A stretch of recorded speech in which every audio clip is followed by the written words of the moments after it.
Dzień dobry Państwu.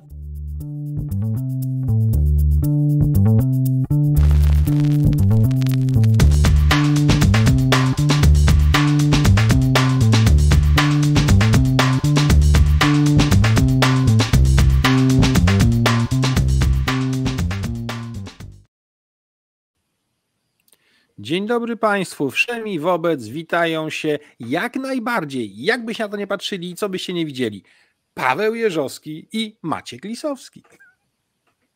I tu Tak. oto teraz macie, teraz sami się zastanówcie nad tym, czy to jest lepsza, czy nie do końca, czy inna wersja Pawła Jeżowskiego w osobie Mateusza Lecha, który zastępuje dzielnie Pawła, który nadal jeszcze ma możliwość odpoczynku, czego mu zazdrościmy.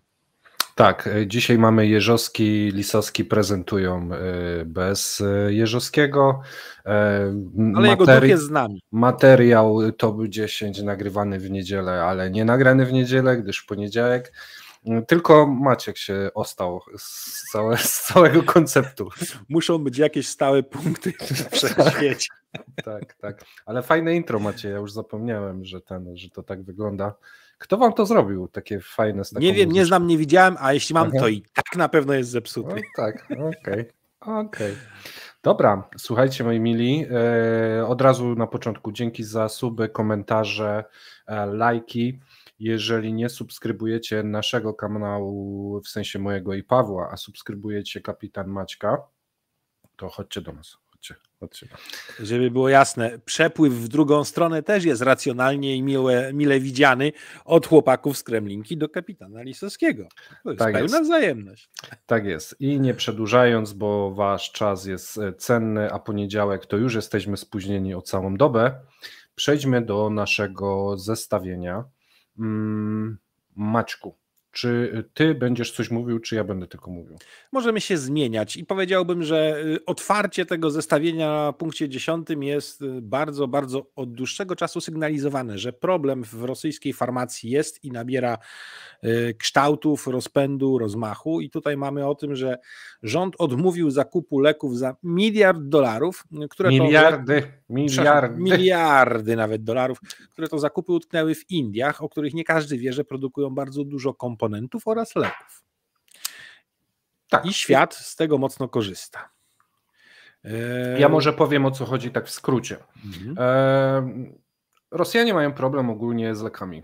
Ogólnie ze służbą zdrowia mają problem, a z lekarzami i z milionem innych rzeczy, ale z lekami mają problem w szczególności. Brakuje bardzo wiele podstawowych leków, takich nawet jak aspiryna czy leki na cukrzycę. Z drugiej strony mają problem z Indiami, taki, że wysyłają im ropę. Z powrotem powinni dostać rupię. Z rupiami nie mogą zrobić za bardzo nic i pojawił się problem, słuchajcie, ale Hindusi, tam jest ponad 1 miliard ludzi, no jest kilka firm, które produkuje leki, zwłaszcza te takie najprostsze, jak jakiś odpowiednik aspiryny, czy właśnie leki na cukrzycę, może by te rupie zamienić na leki i sobie ściągnąć. I to jest pomysł dosyć logiczny. Tak. Natomiast Ministerstwo Przemysłu i Handlu udzieliło odpowiedzi na ten temat wicemarszałkowi Dumy Państwowej, który się tym zainteresował, Władysławowi Dawankowowi, wyjaśniając, że odradza jednak zakup takich leków za rupie i równoczesny import ze względu na obawy związane z jakością i bezpieczeństwem tych produktów oraz możliwymi konsekwencjami dla zdrowia i życia Rosjan. Nie żeby brak leków wiązał się z konsekwencjami dla zdrowia Rosjan, no ale tu istnieją wątpliwości, czy jakość leków produkowanych przez indyjskie firmy farmaceutyczne nie stanowi zagrożenia. Wiesz co, ja bym powiedział, tego typu teksty słyszałem, jak wymyślili, w jaki sposób powstrzymać import do siebie polskich owoców, warzyw i żywności. Idealnie, też dbali nagle o zdrowie i samopoczucie swojego narodu. Tymczasem sami niczego, po pierwsze, równie dobrego nie oferowali, a gorszych rzeczy mnóstwo zaczęli ściągać. Ich wybór, no to dbanie o naród w Rosji zawsze jest bardzo, bardzo przewrotne w swojej treści i znaczeniu. A tymczasem również to zrobili jeszcze jedną rzecz. Chyba można powiedzieć, że obrazili Hindusów, prawda? Myślę, że będzie im to pamiętane. Wasze leki są zbyt słabej jakości dla Rosjan. Ale żeby było śmieszniej, dane Ministerstwa Rozwoju Gospodarki wskazują, że Indie odgrywają istotną rolę w dostarczaniu produktów farmaceutycznych do Rosji. W tym roku, w poprzednim roku 2022 indyjscy producenci dostarczyli 13% wszystkich importowanych leków o łącznej wartości ponad 567 milionów dolarów.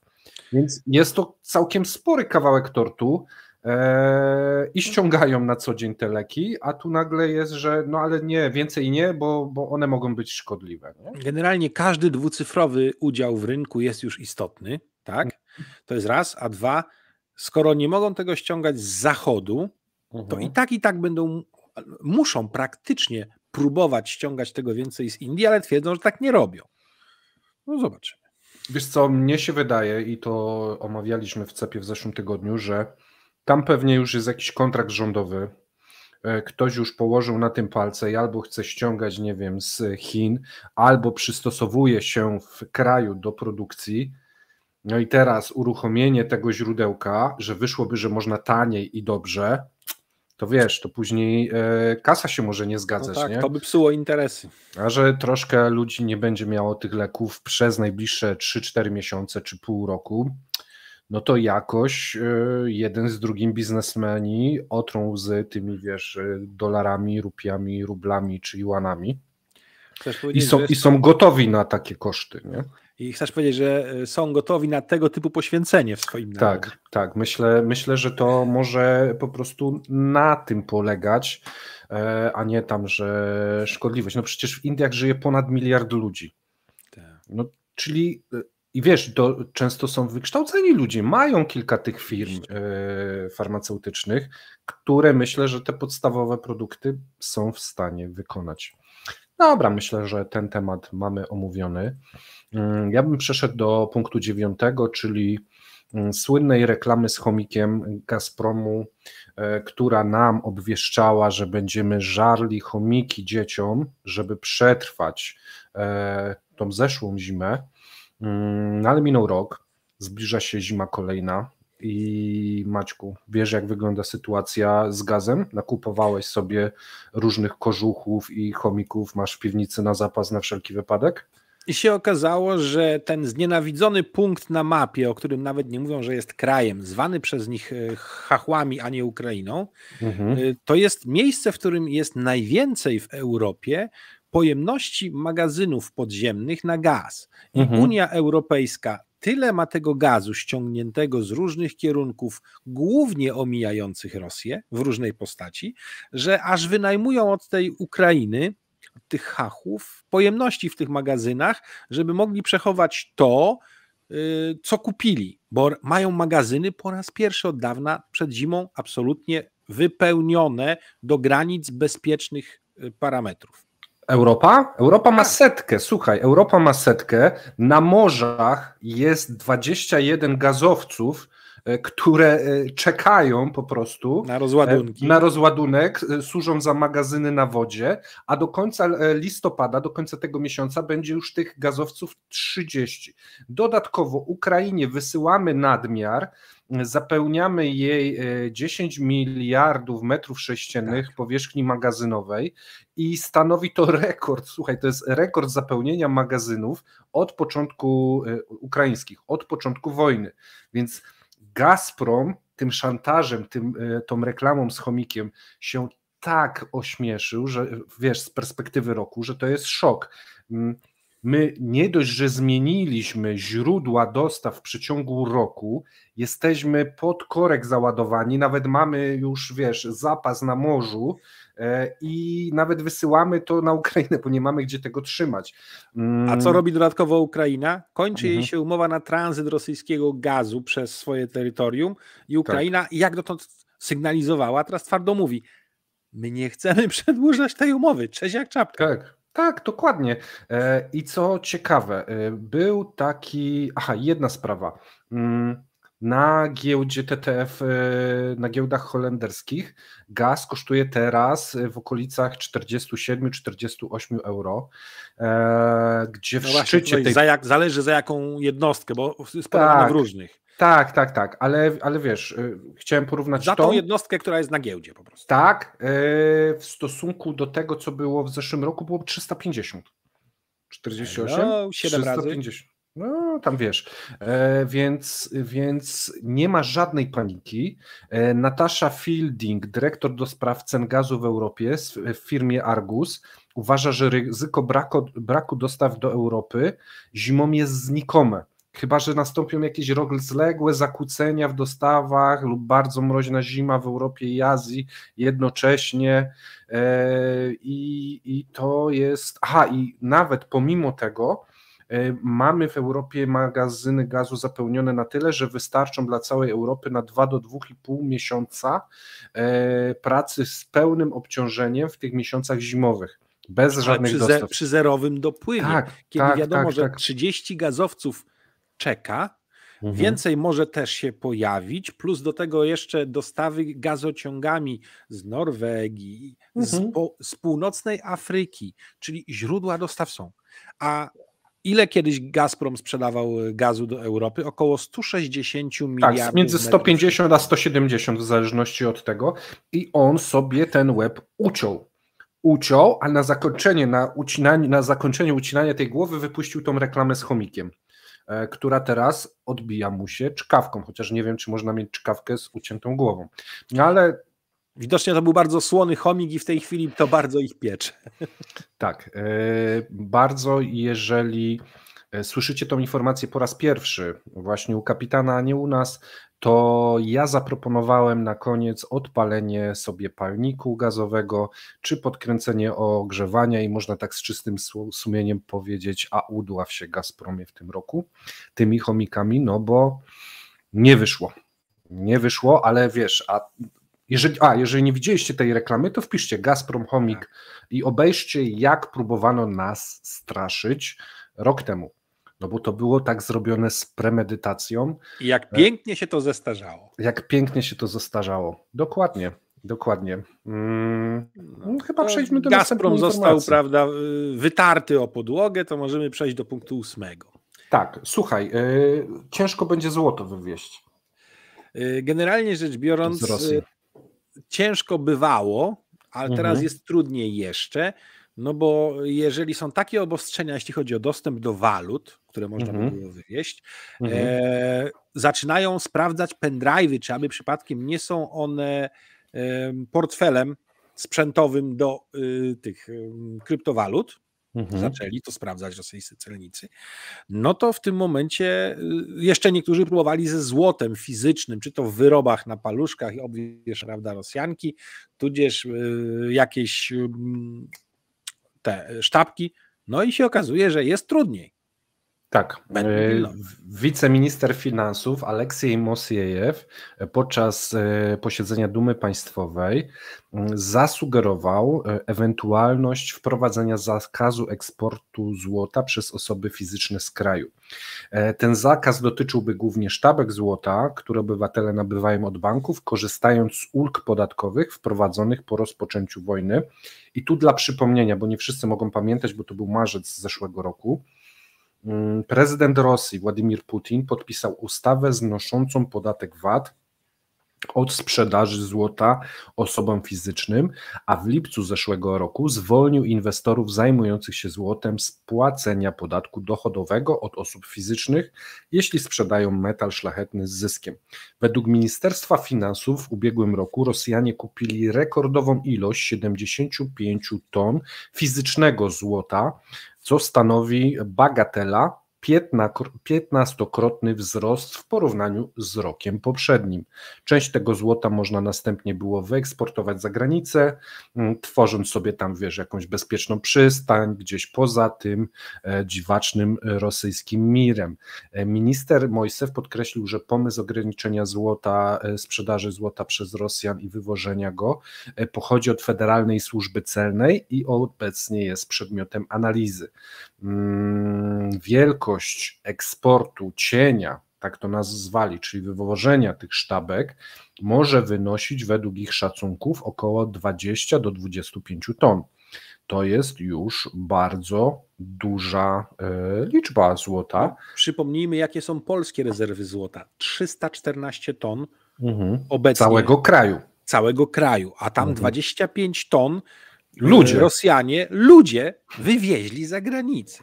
Tak, i teraz tak, jeżeli chodzi o wytłumaczenie, dlaczego chcą to wprowadzić, no to jest to wytłumaczone, że wolumen takich transakcji stale rośnie i stworzył on narzędzie do eksportu kapitału i prania pieniędzy.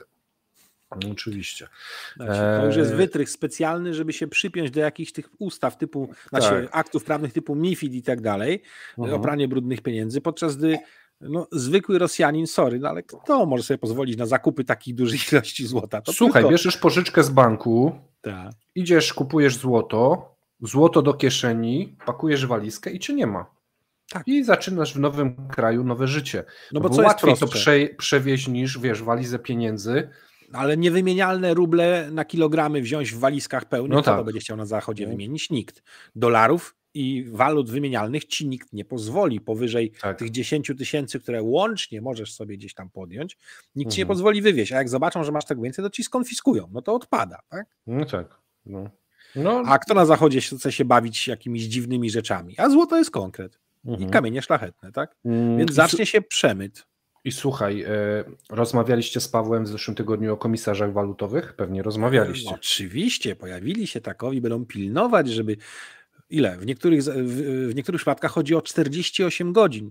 W tym czasie firma, która przyjąć jest na dolar liście, i wysłać dolar. Musi sprzedać dolary, oczywiście w sposób regulowany przez państwo. Na tym zarobią tylko krewni i znajomi królika oraz bank centralny, a firma, cóż, kogo to obchodzi, co z tą firmą się będzie działo, nie? Że ma zobowiązania w walucie wymienialnej. Tak, i słuchaj, ktoś musi weryfikować i pilnować, żeby to złoto nie było wywożone i być może to będzie kolejny, taki kamyczek dla komisarzów walutowych, że oni również dostaną kontrolę nad tym, taki dodatkowy zakres obowiązków, na razie nie wiadomo, ale by pasowało. No i tak płynnie przeszliśmy do punktu 7 i dzięki temu kraj, którego spoiwem jest korupcja, dostaje dodatkowe narzędzia do jej pięknej rozbudowy, pielęgnacji tego zjawiska. Ale jak? No ty mówisz narzędzia, a to nie jest narzędzie, tylko to jest organ państwowy. Rosinfomonitoring to jest organ do spraw kontroli finansowej. On monitoruje transakcje, no i będzie monitorował najprawdopodobniej też z udziałem nie tylko waluty, nie tylko być może złotem, ale także kryptowalut przy użyciu systemu znanego jako Transparent Blockchain. A do tego dodajmy, że będzie zapewne współpracował z organami bezpieczeństwa, które nie mogą sięgnąć za granicę kogoś, ale normalnie nie mogą organy kontrolne sięgnąć za granicę, ale już FSB będzie mogło, tak? Więc tu się rodzi to, że będą wybierali, kim się zajmą albo kim się nie zajmą, czyja sprawa spadnie w szufladzie wyżej, niżej. Gdzie znajdą jakieś nieścisłości, gdzie nie znajdą, gdzie ktoś przygotuje lepszą kawę w biurze, ktoś inną kawę w biurze przygotuje, która nie była tak smaczna. I kraj dostaje kolejny impuls do rozwoju. Tak, natomiast ten Transparent Blockchain będzie to system, a może już jest w sumie, pozwala na śledzenie transakcji kryptowalutowych, identyfikację nadawcy, jak i odbiorcy środków. Rosinfomonitoring obecnie kontroluje ponad 30 różnych kryptowalut, czyli cały ten koncept anonimowości w przesyłaniu tych środków, rozumiem, jest już nieaktualny. No to jest dosyć ciekawe, bo to by znaczyło, że muszą mieć dostęp do węzłów sieci, które będą sczytywały pewne dane i przypisywały, identyfikowały różnego rodzaju adresy, tak? Wiesz co, tutaj wiem, że jest współpraca z drugim największym bankiem WTB w Rosji i oni opracowali ten system monitorowania transakcji na zlecenie, słuchaj, samego prezydenta Rosji. Więc dobra, ale to mi się, wiesz, tutaj ja mogę o to spytać chłopaków, Majka Satoshiego, paru innych, bo generalnie Oni będą widzieli, kto pierwotnie przetwarza fiaty na krypto. Czyli walutę fiducjarną wymienia, zakupując, prawda, krypto. No tak. I to każdy bank to będzie widział, jeśli to będzie robione za pośrednictwem banku, a nie na przykład bitomatu. No ale to też, jeżeli kartą bankomatową w bitomacie, no to będą widzieli. Natomiast czy na pewno sam ruch pomiędzy adresami, to już tego nie jestem taki pewien, ale mam o co spytać chłopaków z branży. Wiesz, no jest informacja z Rosji oficjalna, że mogą i że 30 różnych walut są w stanie kontrolować. Zapytaj, myślę, że masz fajny temat na cały odcinek. Tak. Mike, bój się, będziemy gadać. Dobrze, a teraz przejdźmy do kolejnego punktu, czyli słuchaj, komornicy ramię w ramię z biurami mobilizacyjnymi. I opisujemy już od dłuższego czasu ciąg przyczynowo-skutkowy. Rodzisz się w Rosji, jesteś Rosjaninem, to jesteś dłużnikiem, bo prawie każdy Rosjanin ma długi, masz kilka kredytów, podnoszą stopy procentowe, jesteś ugotowany. Pojawia się komornik i co robi? Federalna Służba Komornicza w Rosji rozpoczęła masowe wysyłanie pism do dłużników z propozycją zapisania się jako ochotników na wojnę z Ukrainą w celu znalezienia źródła dochodu na spłatę długów. Ale to jest czyste dobro w celu znalezienia źródła dochodu. Czyli oni ci oferują pracę. Najlepiej rozumianą rzecz, jaką jest praca. Nie, oni ci oferują jeszcze lepiej, bo oni ci oferują dobrze płatną pracę. A nawet jedyną pracę, która pozwoli ci spłacić te wszystkie długi.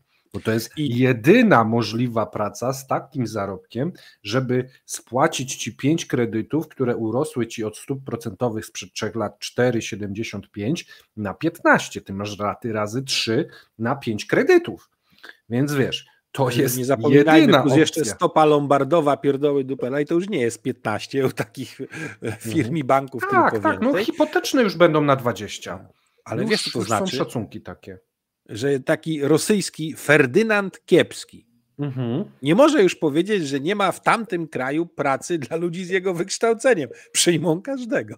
Wiesz, no zawsze możesz ogłosić bankructwo. Jestem bankrutem. Nie, dziękuję. No dobrze, ale w Rosji ogłoszenie upadłości konsumenckiej też ma pewne konsekwencje, bo jesteś wpisywany do rejestru, tak jakbyś był przestępcą. A wszyscy przestępcy gdzie kończą? I tak kończą jako mobilki. To jest, wiesz, taki pokój, gdzie masz 3 drzwi, ale każde prowadzą w jeden korytarz, nie? Więc, ale wybór, ty dokonujesz wyboru. No, wybór zawsze jest. Wybór jest. Więc tak, dzwonią, mówią dzień dobry, my jesteśmy z odpowiednika rosyjskiego tam jakiejś... Federalna Służba Komornicza to się nazywa. Nie, ja już mówię tak bardziej jakaś prywatna, bo tam to pewnie oni monitorują, a firma windykacyjna. Tak, my jesteśmy z takiej i takiej firmy. No i mamy 2 opcje, nie? Opcja dobra taka, że pan znajduje 1 000 000 rubli, gdzie zarabia pan tam 20 000 rubli. No a jeżeli nie, no to tu jest opcja numer 2, za podpisanie kontraktu 200 000, pół roku pan przeżyje, dostaje pan taką pensję, jeszcze nie naliczamy panu długów przez te pół roku, a gdyby się coś panu wydarzyło, kasacja długów, wszystko pójdzie, odszkodowanie, rodzina będzie zabezpieczona.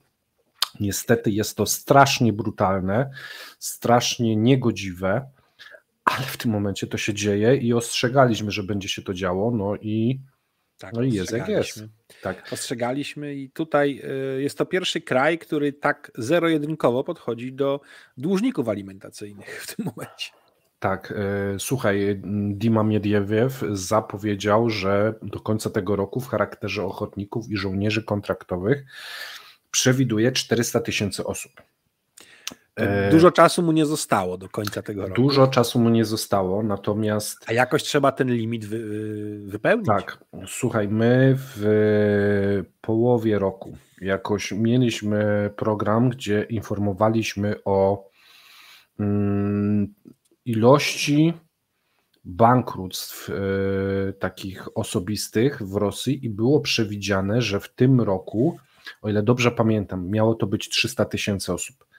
Natomiast było to robione według szacunków właśnie w okolicach maja, gdzie te stopy procentowe jeszcze były na tam niecałe 8 i inflacja wystrzeliła gdzieś dopiero w okolicy maja, więc te raporty mogły dotyczyć okresu jeszcze sprzed tej takiej fali, która nadeszła od maja inflacyjna, a od tam sierpnia stóp procentowych.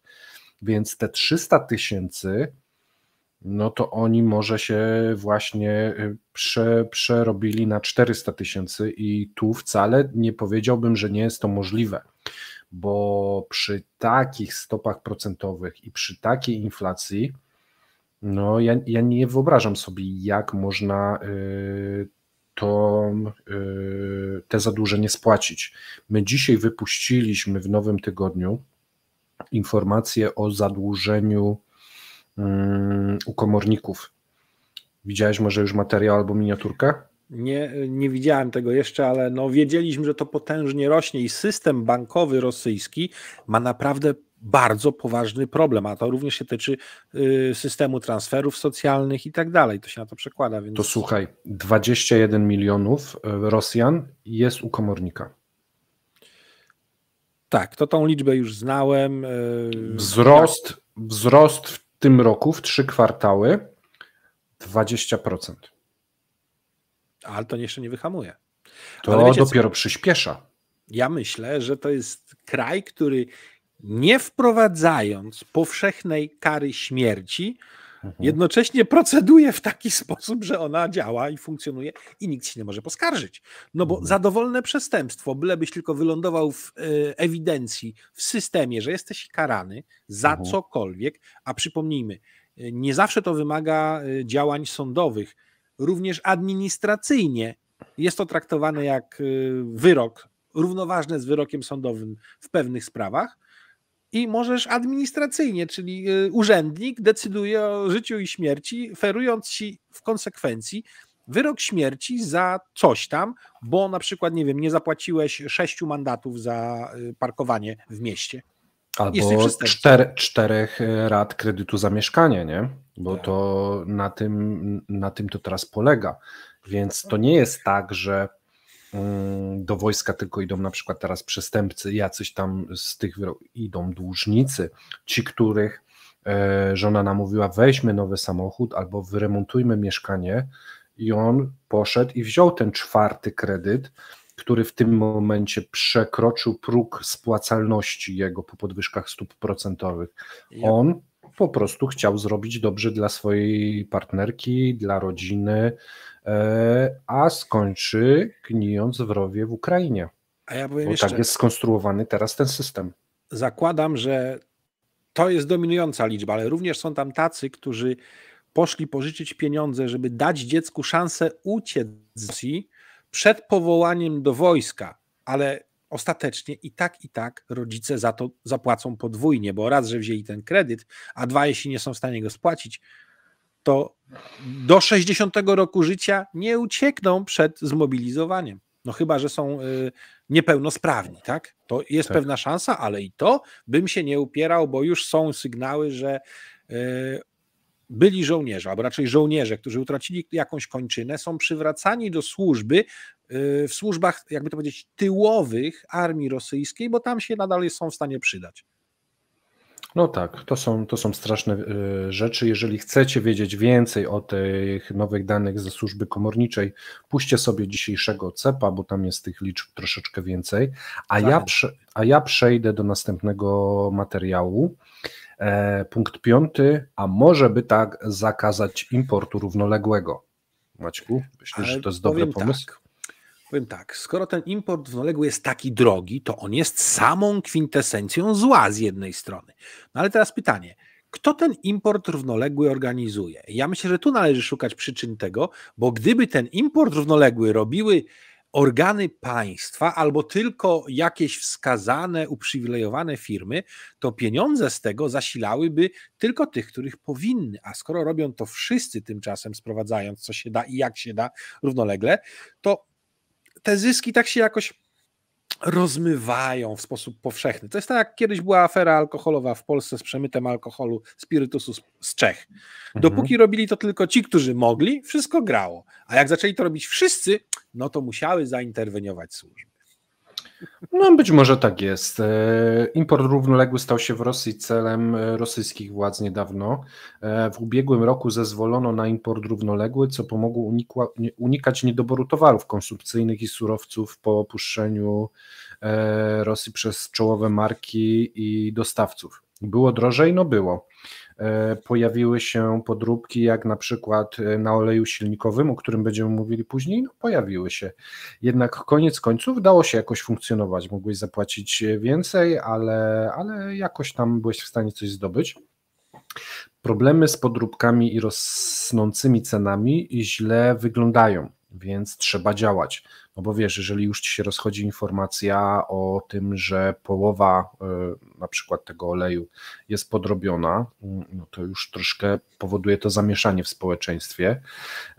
No a jak Rosjanie sobie radzą z problemami, z którymi nie potrafią sobie poradzić, no trzeba zakazać. Sekretarz Rady Bezpieczeństwa Rosji, Nikołaj Patruszew, argumentuje, że import równoległy utrudnia rozwój krajowych innowacji i że krajowe firmy wciąż polegają na zakupie gotowych produktów zagranicznych, zamiast wykorzystywać dostępny potencjał naukowo-techniczny kraju. Potencjał może kiedyś był, ale teraz to on jest raczej mały, no ale optymizm pana Mikołaja nie odpuszcza. Wskazuje na potrzebę ograniczeń w tym zakresie. Chciałeś coś dodać? Bo chyba Generalnie te pokłady innowacyjności w rosyjskim społeczeństwie chciałem jakiś czas temu zobaczyć i jedyne, w czym je zobaczyłem, to w unikaniu czego się da, uciekaniu przed czymkolwiek się da, natomiast w obszarze produkcyjnym, no, czy wierzysz w to, że rzeczywiście taka piekarnia mechaniczna, w której pieczono chleb, zaczyna nagle ich pracownicy, męczybuły typowe, składać drobne elementy elektroniczne, żeby powstawały tam te drony? No ja uważam, tak, ja wierzę. Ja nawet w telewizji to widziałem tam. Tak, ale oni co? Jechały chlebki, a zaraz jechały drony. Więc oczywiście. Przecież nie możesz powiedzieć, że to było oszustwo. Przecież to w narodowej telewizji leciało. Nie mogę, to było w narodowej rosyjskiej telewizji. Tak. I na pewno ten sam, co męczył bułę mieszając ciasto. On był inżynierem, elektronikiem z zawodu. Tak, i składał wszystko na płytce elektronicznej. Co więcej, te same piece, w których wypiekają chleb, bo to wypiekały też drony. To jest mało powiedziane. Słuchajcie, kto teraz widział, żeby tak naprawdę coś lutowano na płytkach? Nie. Pastą lutowniczą się to wszystko uwala, wjeżdża do indukcyjnego pieca, w którym jest to wszystko wypalane, że tak powiem, i nikt nie miesza i to wszystkie takie piękne, malutkie te luty, tylko tyle ile trzeba, tego idzie materiału, super, hiper, więc Maciek, taki piec na chleb też się da na to przystosować. Ale to już są, Maciek, nawet w domach piece, piekarniki, gdzie możesz tu piec rybę, a tu ciasto. No to co, myślisz, że w takiej piekarni nie będzie, że tu chlebek, a tu drony? I pewnie jeszcze wprowadzili te piekarniki z parą, żeby były bardziej soczyste wyroby. Tak. A drony rosły mocniejsze. Tak, no jak sobie... Odsypać drożdżem będą większe. Tak, na drożdżach, drony na drożdżach. Słuchaj, jak chce sobie radzić Ministerstwo Przemysłu i Handlu, co robi? Oczywiście robienie list i zakazów to ulubione zajęcie rosyjskich urzędników. Oni wtedy czują, że mają taką moc sprawczą. Tworzą więc listę towarów dopuszczonych do importu równoległego. Oczywiście lista była już w zeszłym roku, natomiast ją teraz modyfikują i dostosowują. Ograniczenia te mogą wpłynąć na dostępność towarów na rynku oraz wpłynąć na koszt życia obywateli. No ale akurat na liście, kogo należy dbać, nikt nie wpisał obywateli, więc nie ma ich na liście. No i tak to właśnie wygląda. Jeżeli wprowadzą ten zakaz importu równoległego, to moim zdaniem jest to jeden z najlepszych pomysłów w tym roku. Tak, bo inflacja na pewno przeskoczy pewne progi i to nie była ostatnia podwyżka stóp procentowych w tym roku. Ale to już jest zapowiedziane, najprawdopodobniej to tak się skończy. Natomiast wiesz, no oni pobudzą swój sektor, wiesz, do myślenia, jak coś stworzyć, nie? Więc no zobaczymy. Wcześniej nie będą mieli podstawowych produktów w Rosji, no chyba że Chiny wtedy wjadą, wiesz, już tak na pełnej, no bo od nich będzie można ściągać. No, z jednej strony tak, z drugiej strony jakoś zauważyłem takie bardziej ostrożne podejście chińskich firm w Nie, ostatnim ja czasie. mówię bardziej takie, wiesz, że dla zwykłego Rosjanina, nie? No. Bo jeszcze sobie mógł ściągnąć, nie wiem, Coca-Colę. Ostatnio widziałem jakieś zdjęcie, ktoś wrzucił. Dobry cola?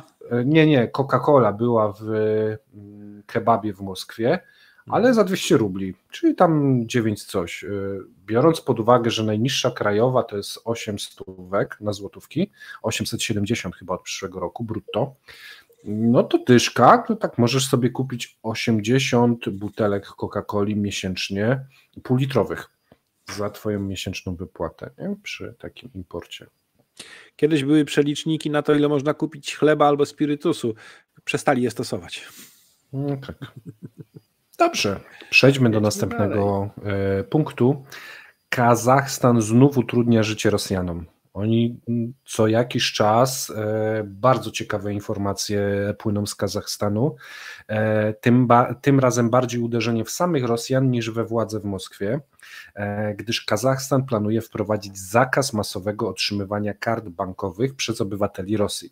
Wprowadzenie takiego ograniczenia prawdopodobnie będzie wymagać od Rosjan uzyskania zezwolenia na pobyt w Kazachstanie w celu otwarcia rachunków bankowych. Narodowy Bank Kazachstanu pracuje nad stosownymi zmianami legislacyjnymi. Oficjalnym celem tych zmian jest minimalizacja ryzyka związanego z nielegalnymi działaniami, takimi jak handel narkotykami i hazard. Czyli tu też troszczą się o społeczeństwo, ale o Rosjan, ale o rosyjskie społeczeństwo. Cały świat się od nich troszczy po prostu z każdej ze stron. Od wewnątrz władze Moskwy, od zewnątrz władze innych narodów, więc można powiedzieć, że społeczeństwo rosyjskie jest najbardziej zaopiekowanym społeczeństwem na świecie.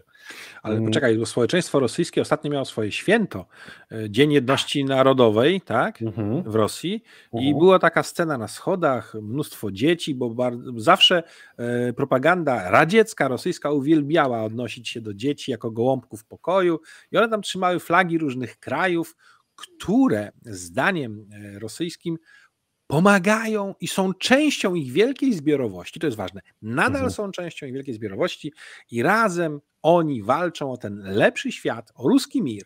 No i tam były różne flagi, nawet węgierska się tam zdarzyła, a wszystkie flagi krajów, które usamodzielniły się po rozpadzie Związku Radzieckiego, były absolutnie obecne. Ciekawe, czy się to podobało tym krajom. No ciekawe. Planuje się, że wydawanie kart bankowych będzie możliwe tylko osobiście na podstawie dokumentów potwierdzających legalny pobyt w Kazachstanie.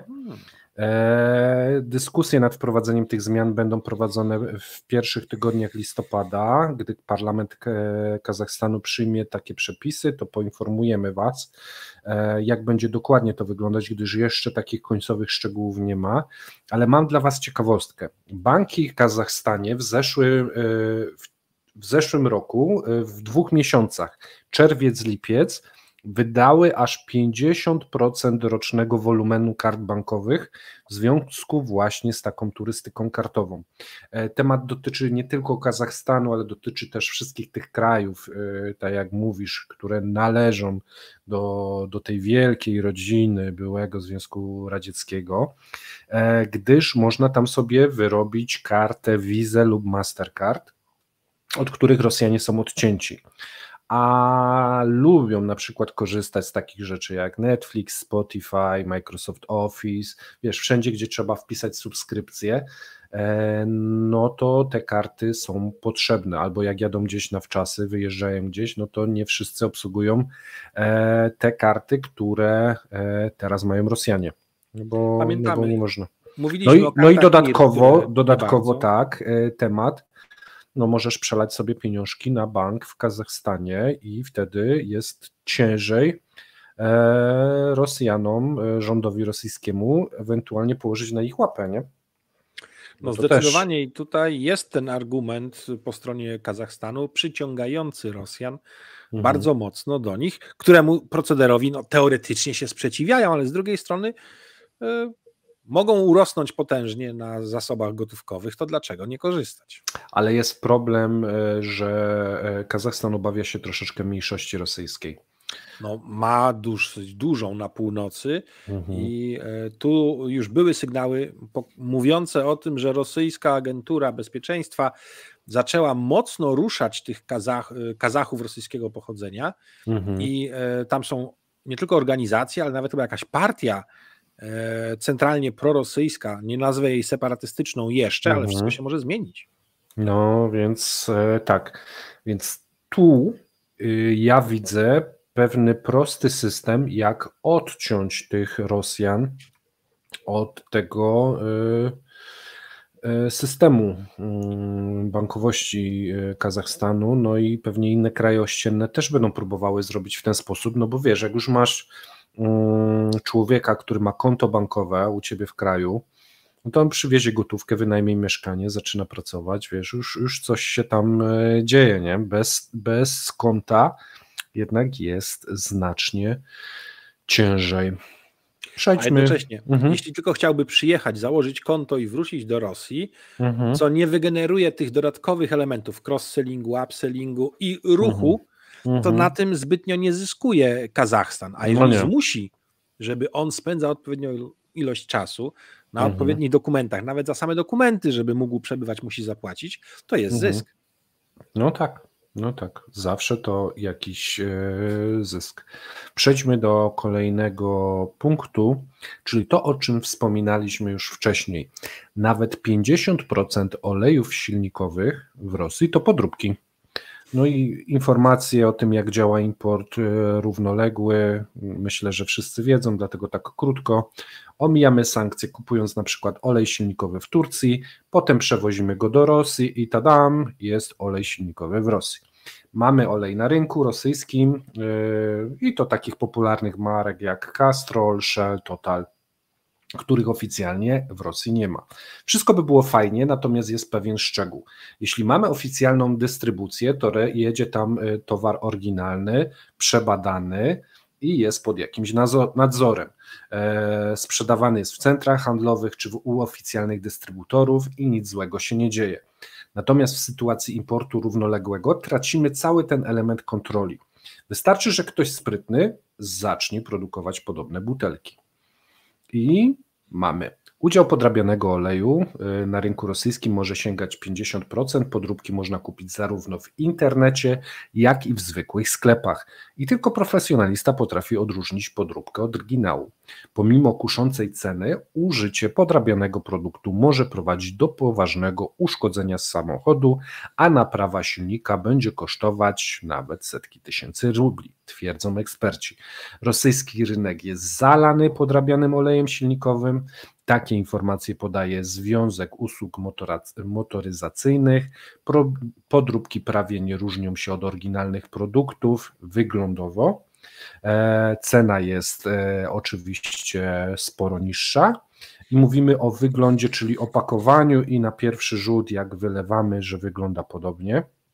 Natomiast co jest w środku, tego nie wiadomo. Generalnie można przyjąć, że jeżeli ktoś ma zalecany do silnika olej syntetyczny, a wleje mineralny, to w jakiejś perspektywie czasu konsekwencje być mogą. Zdecydowanie. Tak. A pamiętajmy, że to najmniej będzie szkodzić najstarszym maszynom, które są przyzwyczajone do najbardziej badziewiastych olei. No tam akurat nowszy, może być. Tym będzie większy problem. Tak.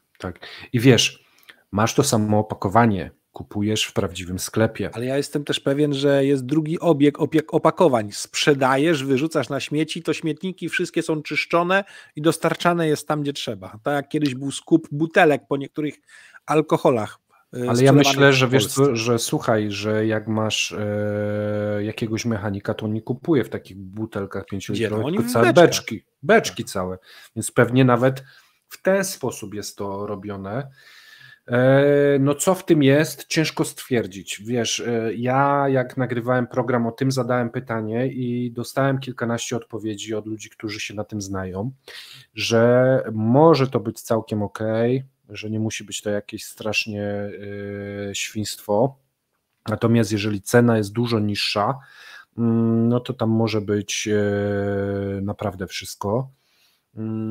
Ale to nie jest tak, że zepsują się te silniki i zatrą od razu po wlaniu, tylko to będzie trzeba przejechać tam, wiesz, kilka czy kilkadziesiąt tysięcy kilometrów.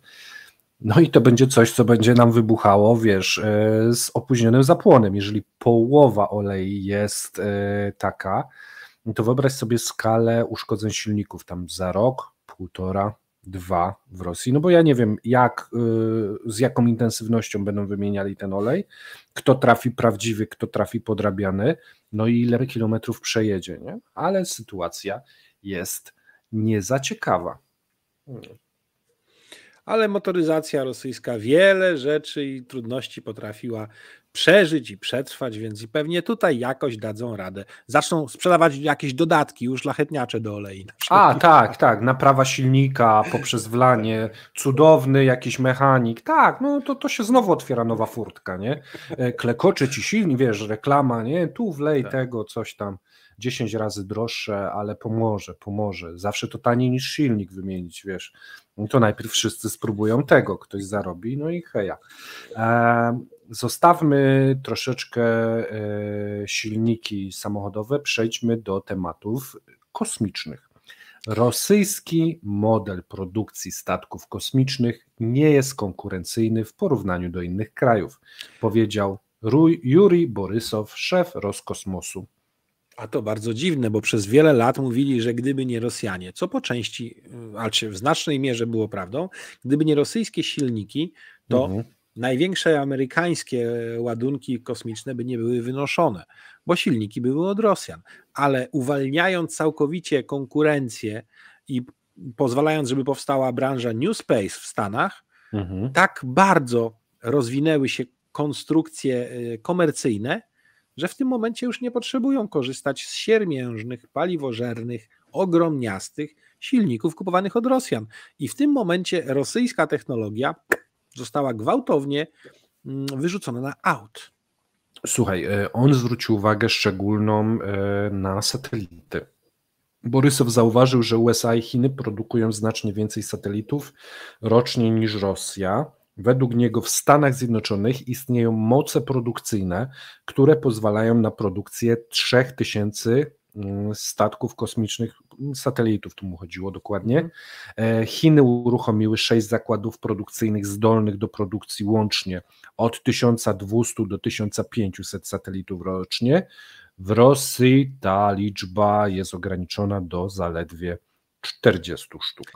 Ja bym chciał powiedzieć, że zdolności polskich firm produkcyjnych do produkcji satelitów są nie mniejsze niż rosyjskie. Tak? Proszę bardzo. Słuchajcie, wielkie mocarstwo, tak, oni chcą być wielkim mocarstwem. USA 3000, Chiny 1500, Rosja 40. Gdzieś w tym wszystkim są jeszcze Hindusi ze swoim programem, też lepsi niż Rosjanie. Tak. No, myślę, że i Japonia będzie lepsza, i jakieś kraje Europy będą lepsze. Myślę, że znajdzie się kilkanaście, a to jest dopiero początek, bo pamiętajmy, że Roskosmos ma cięte środki. Jest cięcie, jest wyprzedaż nieruchomości, więc... I sprzedaż powierzchni reklamowej na rakietach. Tak, sprzedaż powierzchni reklamowej na rakietach.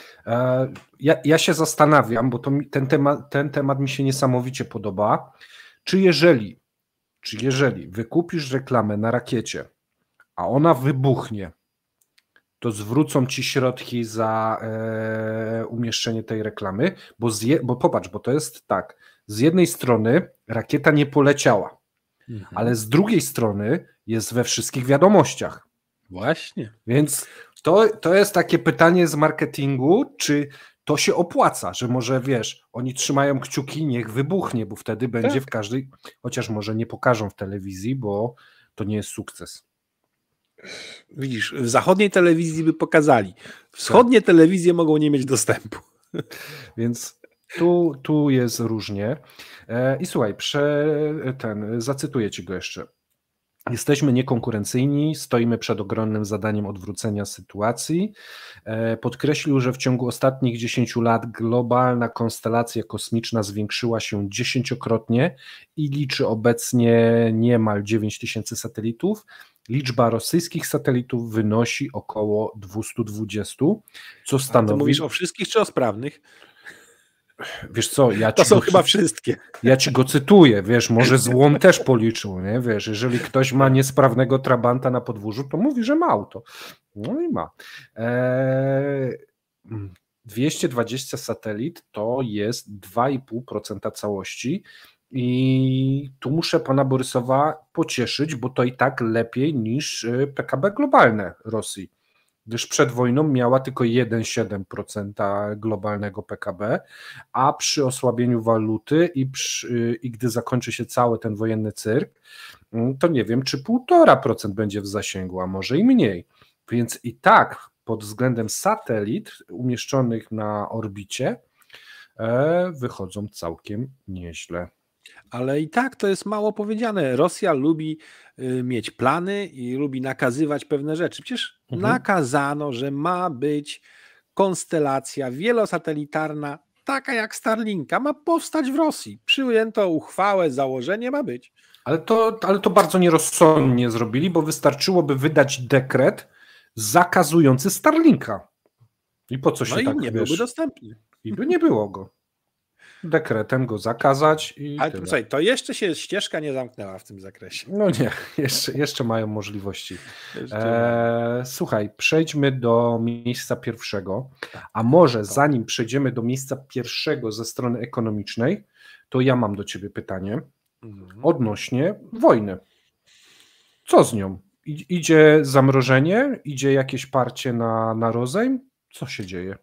To znaczy tak, wygląda na to, że ze środowiska zbliżonego do budowanego biura szefostwa kampanii wyborczej prezydenta Bidena, która no już się de facto zaczyna, bo wybory są w listopadzie 2024, aby wytrącić GOP, czyli konkurentom z partii, republikańskiej, oręż w postaci mówienia o tym, że taka wojna jest finansowana, a ci Ukraińcy wcale nie tacy dobrzy, bo to, bo tamto, trochę argumentów niestety mają, no to lepiej jest zacząć robić tak, żeby ta wojna najlepiej przed tym okresem zgasła. I wygląda na to, że stamtąd takie właśnie komunikaty do wielu szanowanych dzienników prasowych i agencji prasowych amerykańskich wypłynęły i jest tego typu presja wywierana, aby być może obydwie strony tej wojny usiadły do jakichś negocjacji i zaczęły rozmawiać. I po to też, żeby w jakimś stopniu storpedować te działania, udzielił wywiadu dla sieci NBC Zełenski, w którym powiedział, zacytuję, żebym nie był gołosłowny, Ukraina nie jest gotowa oddać swojej wolności temu Putinowi i terroryście Putinowi, dlatego walczymy i to jest wszystko do powiedzenia w tej sprawie. Okay. Więc z jednej strony naciski biznesowo-dyplomatyczno-polityczne zapewne zaczynają funkcjonować. Z drugiej strony są naciski bardzo mocne, żeby wyprostować sprawy związane z korupcją na Ukrainie, zaborem jakichś środków, które zostały przekazywane przez oligarchów, że to oligarchowie i tutaj Amerykanie już z tego, co mam informacje, tak bardzo mocno do tego podchodzą. Niektóre głowy mówi się, że mogą na Ukrainie spaść i to tak bardzo dosłownie w związku z powyższym. I rzecz trzecia, następuje chyba próba jakiejś takiej kontrofensywy dyplomatycznej Ukrainy, żeby, co bardzo jasno jest mówione przez na przykład ich ministra spraw zagranicznych, jeśli przegramy, nie mówi tylko jeśli Ukraina przegra, jeśli przegramy odnosząc się do całego zachodniego świata, to ryzyka i tak dalej będą większe. I tu się trzeba akurat z tym zgodzić, że jeśli Rosji uda się wykorzystać te nastroje przemęczenia, nastroje izolacjonistyczne i tak dalej na zachodzie Europy i w Stanach, to niestety mogą uzyskać ci Rosjanie sukces i dla mnie wtedy może się okazać, że świat stanie w obliczu wojny, nie teraz, bo teraz w światową wojnę nie wierzę, natomiast w krótkiej perspektywie czasu, bo ruski mir poczuje siłę, że udało mu się tak rozegrać ten demokratyczny, a przez to słaby w ich oczach Zachód. Takie ryzyko jest, ale właśnie. jednocześnie trzeba pamiętać, że może teraz te pakiety będą drobniejsze, może będą częściej, to jest ze wsparciem od prezydenta. Próba związania pomocy finansowej i materialnej Ukrainy i Izraela jeszcze jest w toku, ale próba samego wrzucenia pomocy tylko dla samego Izraela też się nie udała, więc tutaj amerykańska administracja na razie ma sytuację wieloznaczną. Musimy to wszystko obserwować, ale nikt nie mówi o wstrzymaniu wsparcia dla Ukrainy na tą chwilę. Nikt czegoś takiego nie mówi jako taki i nie mówi tego administracja Bidena, a te sygnały, które są puszczane, to jest też trochę sądowanie, co się będzie działo. Ale najważniejsze, nie ustają prace nad tym, by domknąć od strony prawnej kwestię udostępnienia środków zatrzymanych, zamrożonych rosyjskich Ukrainie w odpowiedni sposób, pod odpowiednim nadzorem, żeby się nie powtórzyły sytuacje patologiczne, ale wtedy już nikt nie będzie mówił, że to idzie z pieniędzy amerykańskich podatników. Słuchaj, jest bardzo ważny temat. Ja mam wrażenie, że tak jak u nas, to, co dzieje się ekonomicznie w Rosji, jest niesłyszalne. Ani u nas, ani na Zachodzie. Idzie narracja, są w stanie produkować 1000 czołgów rocznie. Ludzi u nich mnogo. W gazecie Le Monde, która zrobiła takie coś, że 600 czołgów produkcji i każdy od razu mu się uruchamia produkcja, to takie Niemcy produkują 25 czołgów rocznie, a oni 600. No i w czasie tego weekendu była mocna dyskusja w tym temacie, bo Aleksander Olech, którego tutaj pozdrawiam, trochę nieszczęśliwie na początek zabrakło mu tam jednego zdania, że jak twierdzi gazeta Le Monde francuska, jest tak i tak, gdy tymczasem trzeba powiedzieć, że albo nie odrobili lekcji Francuzi, albo zostali zmanipulowani, albo nie chciało im się sprawdzać, bo te właśnie 600 to jest nie jest produkcja. Słuchaj, Maciek, ja mam wrażenie, że walka na froncie przeszła na drugi plan. Jest ważna i tak, bo to jest życie ludzkie i tak dalej. Natomiast walka w sferze informacyjnej od strony ekonomicznej i ta pompa na to, że Rosja jest silna i że daje radę i że im nic się nie dzieje, tak urosła w ostatnim czasie, że to po prostu potrafi się przebić do mainstreamu medialnego. A nawet politycy, słuchając tego, mają obraz tego, że Rosja daje radę. Natomiast ja się czuję w takiej sytuacji upoważniony do tego, żeby pokazywać fakty. Tak samo robicie też wy z Pawłem. Te fakty są dla wielu niewygodne, wręcz niewyobrażalne. No ale jak to? Tu poważna gazeta napisała. A czy poważna gazeta nie może się mylić? W poważnej gazecie, słuchajcie, ja też pracuję w dosyć poważnej gazecie, w sensie portalu. Poza tym, co robię tu, potrafię pisywać. Potrafimy wystąpić, czy Maciek, czy ja w wiadomościach na Polsacie, co też jest dosyć poważnym medium jak na polskie realia, a jednocześnie w tym samym medium potrafi wystąpić ktoś, kto mówi kompletnie inaczej niż my. Czyli co? Jest poważna prasa czy poważna stacja i występują w niej poważni ludzie, ale mają całkowicie przeciwstawne wnioski i przeciwstawne dane. To kto jest wtedy poważny, a kto jest niepoważny? I tu... Ja już myślę, że to nie my powinniśmy oceniać, kto jest poważny, a kto nie. To właśnie wy, widzowie. My staramy się podawać fakty. Co więcej, mówimy, skąd je dokładnie bierzemy, żebyście mogli weryfikować. Co więcej, napływające z różnych miejsc informacje potwierdzają to, co my mówimy. Bo przecież myśmy sobie nie wymyślili, że podskoczyły tak stopy procentowe w Rosji. Nie wymyśliliśmy tego, że to się znowu zdarzy. Co prawda ja przegrałem zakład, mówiąc, że tylko o 1% wzrośnie tak nagle, a wzrosło o 2%, a teraz jeszcze wzrośnie o nie mniej niż 1%, zakładam, przed końcem roku, ten wskaźnik w Rosji. No, przepraszam, zdroworozsądkowy, ktokolwiek o umiejętnościach liczenia 2 dodać 2, że równa się 4, niech odpowie sobie na pytanie, jak to jest, jeżeli inflacja oficjalna jest 6,6%, a stopy procentowe są 15%, to, przepraszam, które dane są niewłaściwe? Ja uważam, że te dane o inflacji.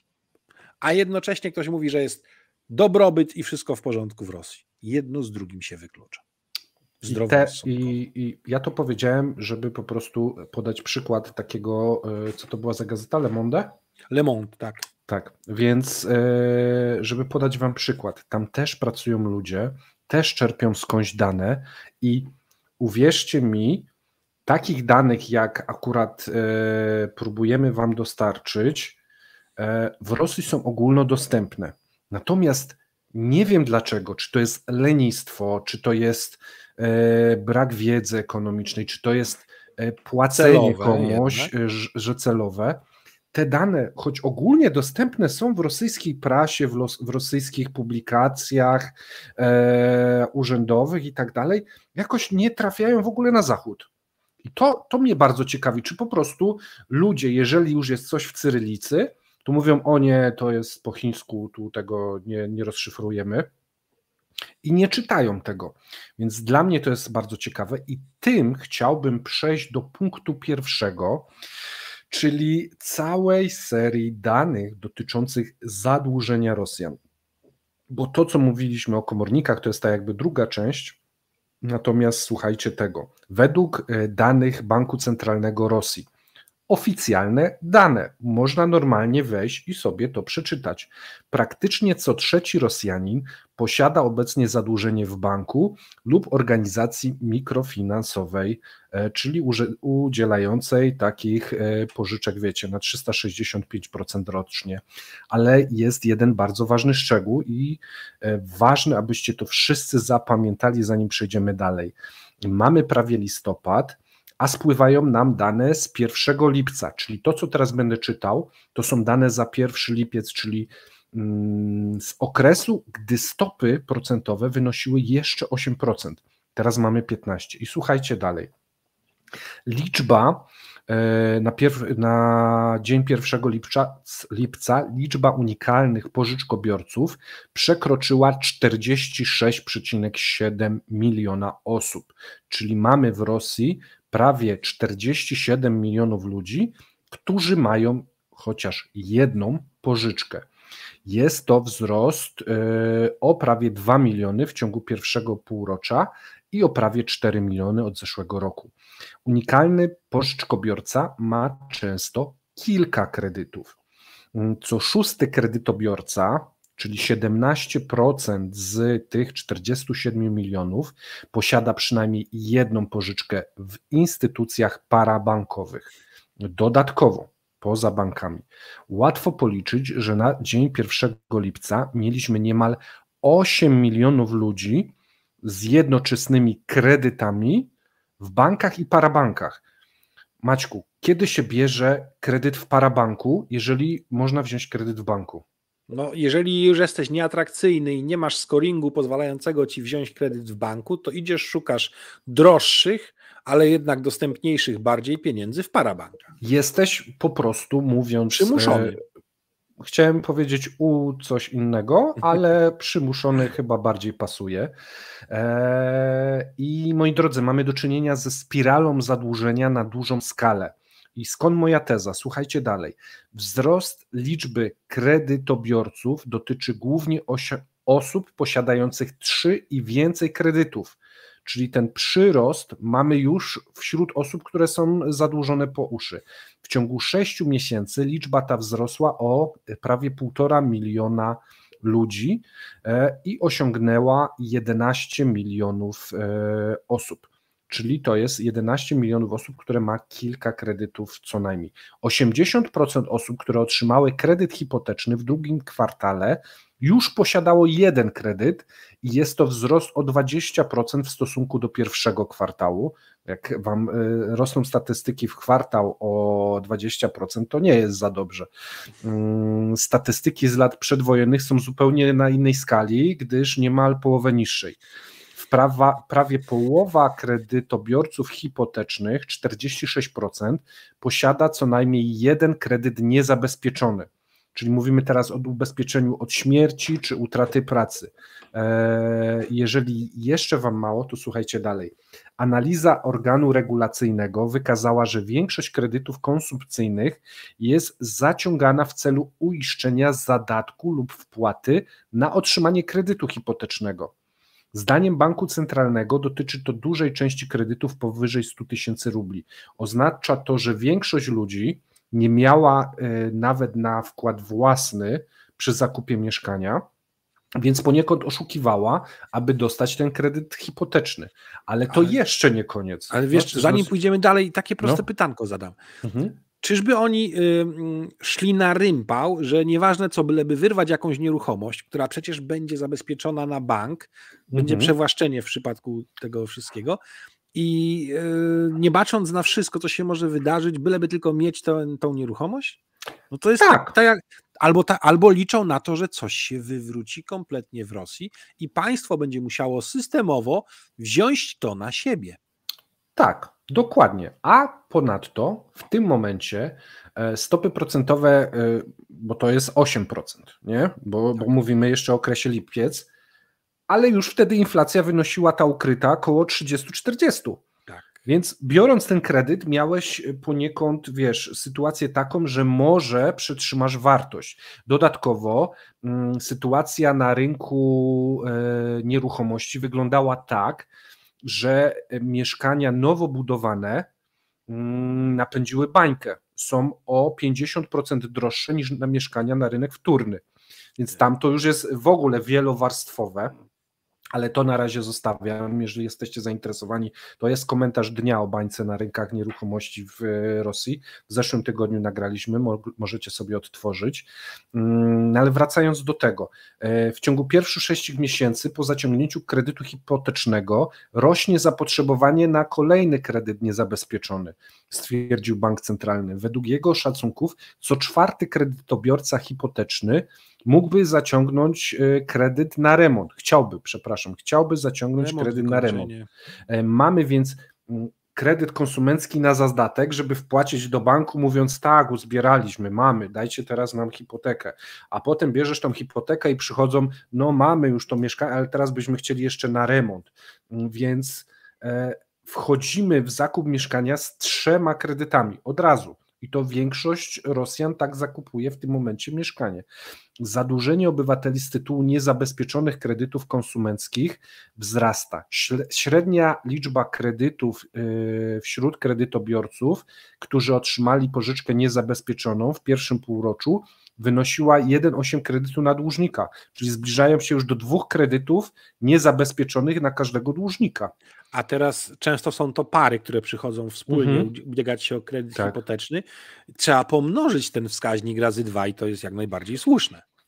Słuchaj, aby utrzymać takie długi, zwłaszcza kredyty hipoteczne, banki wprowadziły bardziej przyjazne warunki kredytowania, co pozwala na zachowanie stałej wysokości miesięcznej raty przy wydłużonej kwocie kredytu.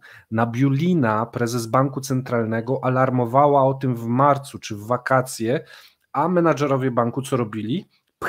Pchali kredyty ninja. Dla każdego rozdawali kredyty. Dlaczego? No bo premia. Zgarniesz wysoką premię, a co się będzie działo dalej? Kogo to obchodzi? Przepraszam, jaki jest średni czas, na jaki brane są te kredyty hipoteczne? No to już ci mówię. W pierwszym półroczu co 2. kredyt hipoteczny został udzielony na okres dłuższy niż 25 lat, a 61% wolumenu kredytów tych niezabezpieczonych jest przyznawana na 4-5 lat, czyli te na remont, na wkład własny i tak dalej. Ale to jeszcze jest mało. Warto pamiętać, że nie da się przedłużać pożyczek i konsolidować w nieskończoność. 39% kredytów hipotecznych udzielanych w pierwszej połowie tego roku trzeba spłacać po osiągnięciu przez kredytobiorcę wieku emerytalnego, czyli powyżej 65 roku życia. Czyli wszystkie te kredyty, które były wzięte w lipcu, one są wzięte pod korek i do śmierci niemalże, a teraz rata wzrasta, więc nie jesteś w stanie jej wydłużyć, no bo byś musiał, wiesz, sobie zresetować życie i od nowa je spłacać, więc tu już jest zablokowane. W ciągu 6 miesięcy udział ten wzrósł o 9%.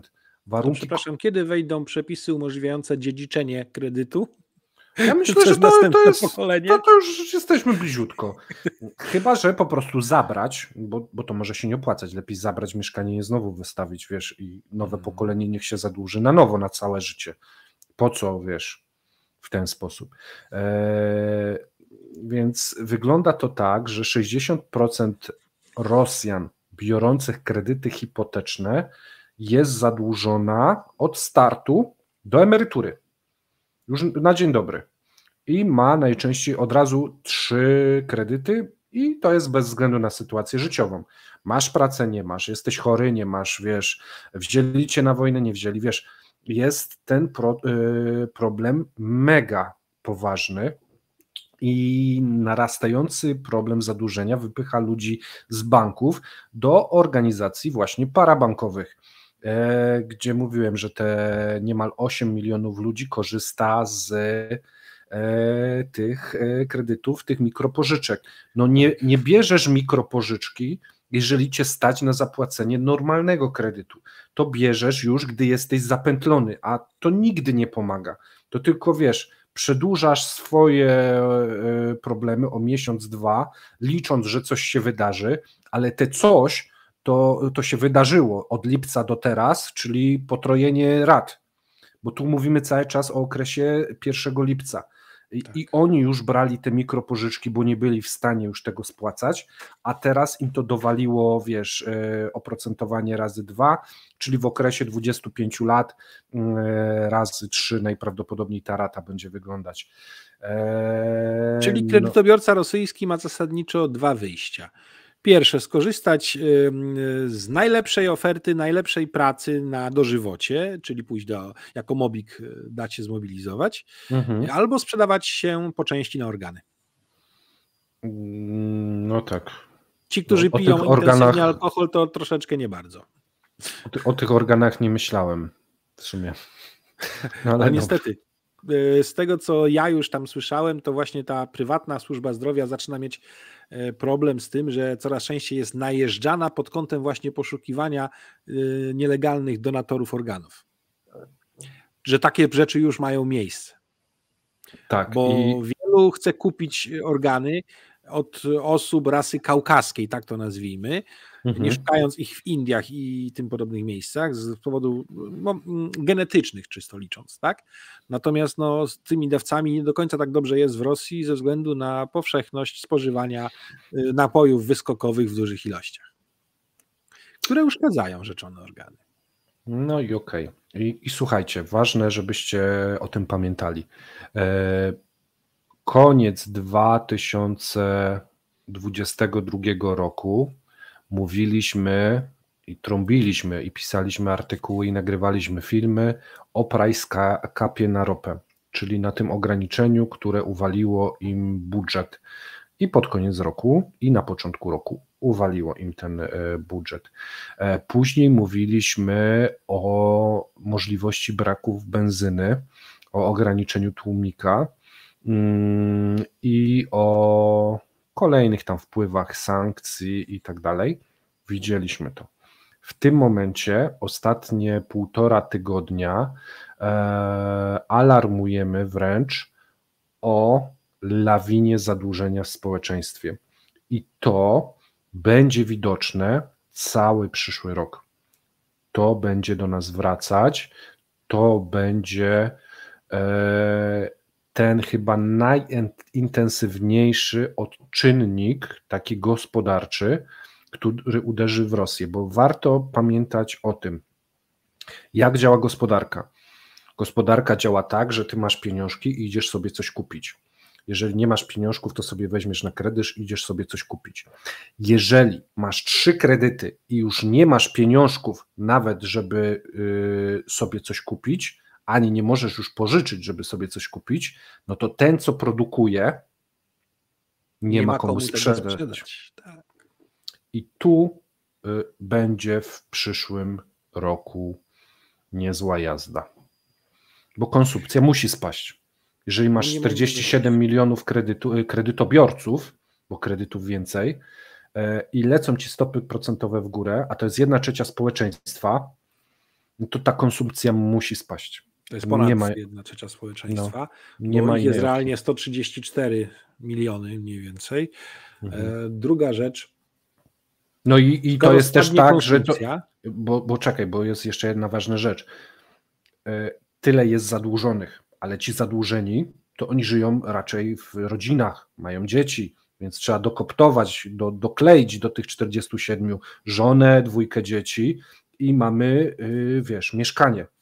To wychodzi na to, że praktycznie w każdym mieszkaniu, czy tam w co drugim mieszkaniu, licząc optymistycznie, pojawi się problem z kredytami, jeżeli te stopy procentowe będą się utrzymywać na takim poziomie, a będą, bo zapowiadają nawet, że podwyższą w tym momencie. Czego się nie robi dla budżetu, ale właśnie powiedziałeś o tej spadającej w tym momencie konsumpcji, która będzie skutkiem tych działań, tego wszystkiego, no to jeżeli spadnie konsumpcja, to spadną co?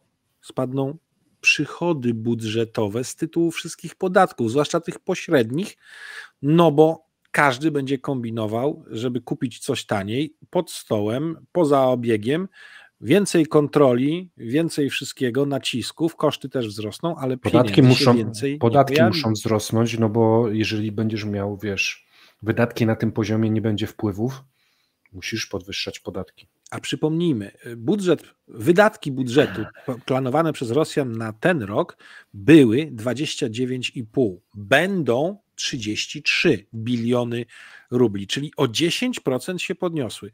Planowane wydatki budżetowe roku 2024 wynosić już mają 36 bilionów rubli na tą chwilę.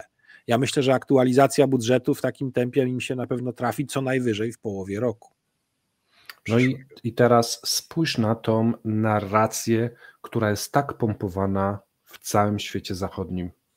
Trzeba siadać do negocjacji. W Rosji jest świetnie, trzeba siadać do negocjacji.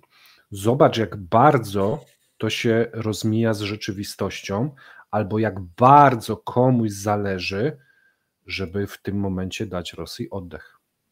Tak, jak najbardziej potwierdzam Twoje słowa. Rosja w tej chwili walczy o rozejm, bo jej gospodarka, ja nie mówię, że ona już upadła, nie.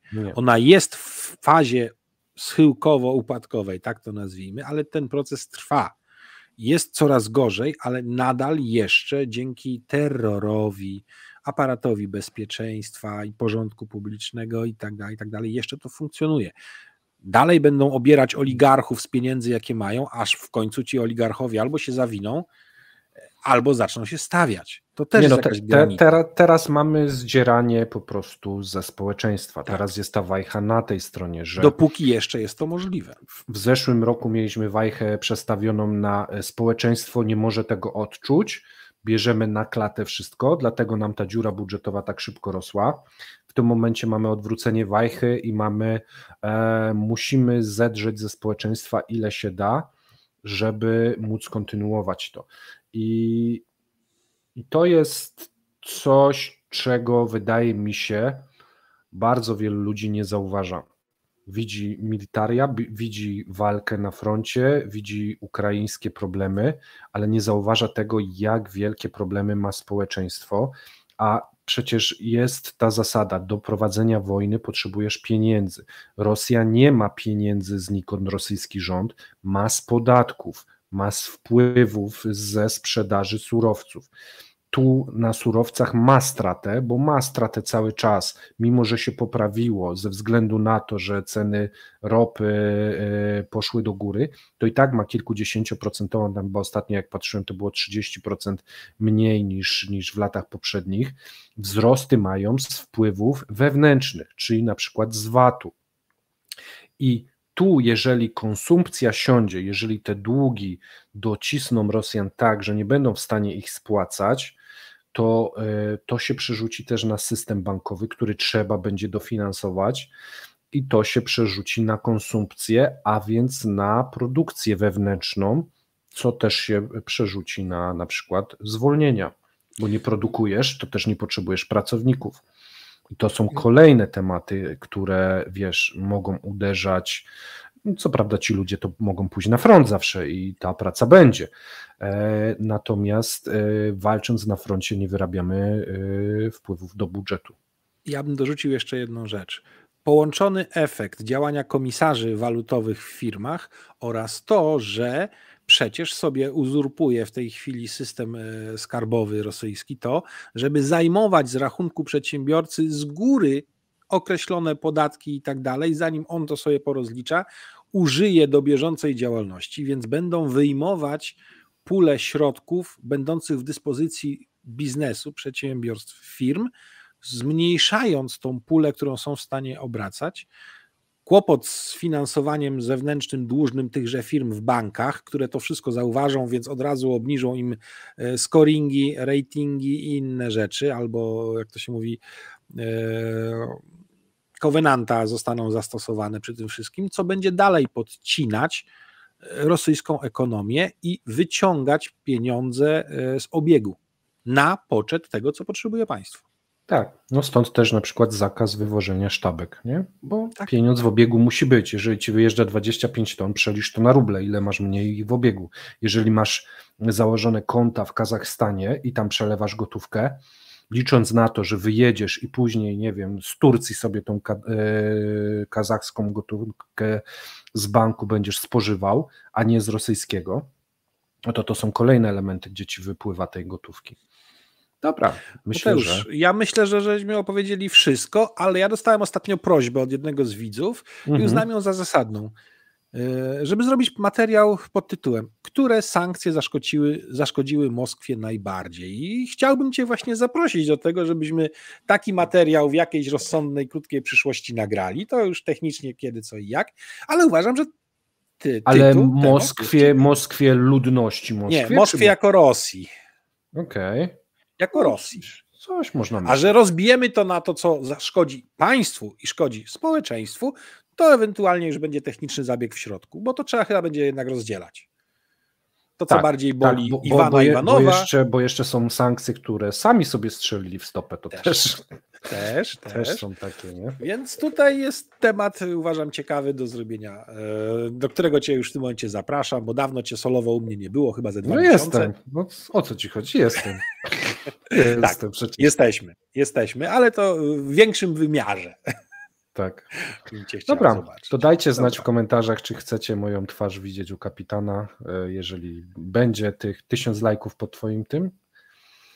Słyszeliście, jest challenge. 1000 lajków, jeśli chodzi o materiał na kanale Kapitan Lisowski, to Mateusz podniósł swoją cenę, cwaniak, to Mateusz się zjawi. Ale nie powiedział w jakim czasie i teraz już nie możesz nic z tego zmienić. Nie chodzi tylko o premierę, tylko ma być... Nie, no będziesz musiał podbijać co jakiś czas, nie? No, tak, materiał. No. Także jeżeli się podobało, to zachęcamy do lajkowania, komentowania na obydwu kanałach, lajkowania na obydwu kanałach, do subskrybowania obydwu kanałów, czyli Kremlinka Show i Kapitan Lisowski, do wspierania obydwu kanałów zarówno przez YouTube'a, jak i przez Patronite, bo na pstrym koniu łaska YouTube'owa jeździ. Często mamy z tym do czynienia i jeżeli Wam się podoba, to wiecie co robić, a reklamy w tym wszystkim, no cóż, jest to pewna cena, żeby to obejrzeć za to, że poza tym nic to więcej nie kosztuje. Tylko ten czas. Dokładnie.